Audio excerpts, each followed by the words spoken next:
Aujourd'hui, nous allons répondre en images à de nombreuses questions reçues sur l'entretien du parquet. Est-ce plus difficile que sur un autre matériau? Quelles précautions prendre? L'entretien sur le parquet est très simple. Son premier allié est l'aspirateur. Et cela suffit à enlever la poussière. Les éventuelles taches pourront faire l'objet de traitements spécifiques, bien différents s'il s'agit d'un parquet verni ou d'un parquet huilé. Ici, nous allons particulièrement traiter le cas du parquet huilé. Mais attention, ne faites surtout rien à moins d'une semaine après avoir fini de poser votre parquet.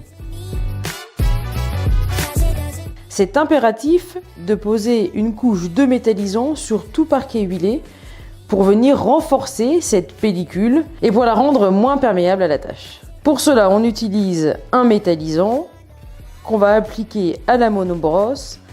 Donc on agite bien le flacon et on en disperse quelques gouttes. C'est important de ne pas en mettre de trop.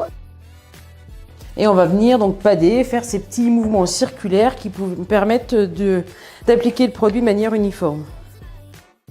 Voilà, donc c'est pas nécessaire d'avoir une machine plus importante que celle-ci, hein. La petite taille va permettre d'aller facilement dans les coins et est suffisamment lourde pour appuyer et pour faire pénétrer le produit. Pour l'entretien courant, quotidien, hebdomadaire, le rythme que vous désirez, l'aspirateur est votre meilleur ami et suffit au nettoyage de votre parquet. Lorsque vous aurez besoin de nettoyer plus profondément votre parquet pour enlever les quelques taches, vous pourrez le faire avec une serpillière très essorée qui aura été préalablement trempée dans un seau d'eau additionné d'un bouchon de savon naturel. Donc on prend un bouchon de savon naturel pour 1 litre d'eau. Malgré toutes les précautions, parfois quelques accidents domestiques peuvent survenir et ce n'est absolument pas grave. Essuyez dès que possible, dès que vous vous rendez compte de la tâche. Si celle-ci persiste et s'incruste sur le parquet, vous avez à votre disposition différents produits de nettoyage plus importants que le savon naturel. Le dégraissant pour toutes les taches de corps gras et également le tannin remover pour toutes les taches liées à des marques d'eau avec des remontées de tanin. De même que pour le tannin remover, le dégraissant sera vaporisé sur la tâche, puis tamponné.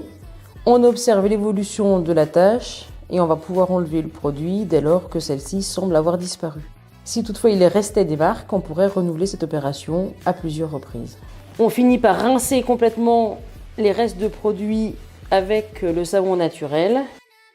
Et pour finir, on pourra repasser le métallisant sur les lames qui avaient des taches et qui viennent d'être traitées pour que la protection industrielle soit de nouveau renforcée. Vous avez maintenant toutes les clés en main pour entretenir correctement et durablement votre parquet. J'espère que vous serez convaincus que c'est très simple. N'oubliez pas cependant que le parquet est le premier meuble de votre maison.